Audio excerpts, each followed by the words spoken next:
സുചേട്ടന് മുന്നിൽ വരിക എന്നുള്ള സംഭവം അങ്ങനെ മുന്നിലേക്ക് വരികയാണ്. വന്നു കഴിഞ്ഞാൽ എന്തായിരിക്കും ചേച്ചിക്ക് പറയാനുണ്ടാവുക? ഇപ്പൊ ഐശ്വര്യ ചോദിച്ചത് അങ്ങനെ സൂചേട്ടൻ മുന്നിൽ വരുവാണെങ്കിൽ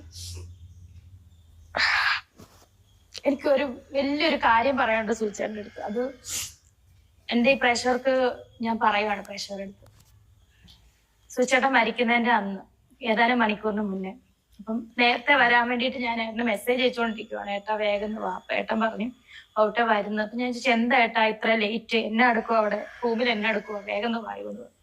ഔട്ടെ ഞാൻ വരുവാ ഔട്ടെ, അപ്പം പൈസ വെയിറ്റ് ചെയ്യാന്നൊക്കെ പറഞ്ഞിങ്ങനെ. അപ്പൊ ഞാൻ ചോദിച്ചു ചേട്ടാ ചുമ്മാ പറയല്ലേ ചേട്ടാ, നാളെ വേറെ വല്ല ഷൂട്ടിന് പോലെ ഇങ്ങടാണോ വരുന്നത്? ഇങ്ങ് തന്നെയാ വരുന്നത് ഔട്ടാ പറഞ്ഞു ഞങ്ങള് സൗന്ദര്യപ്പണക്കമാണല്ലോ, ചെറുതായിട്ട് വഴക്ക് നടന്നു, വേറൊന്നുമല്ല. വേഗം വാ എന്നുള്ള ഒരു ഇത് എനിക്ക് കാണണം. ഏട്ടനെ കാണണം, കുഞ്ഞിന് വയ്യ, പപ്പായ്ക്ക് വയ്യ, അപ്പൊ ഏട്ടനും വയ്യ, എന്നാ വേഗം വായോ എന്നുള്ള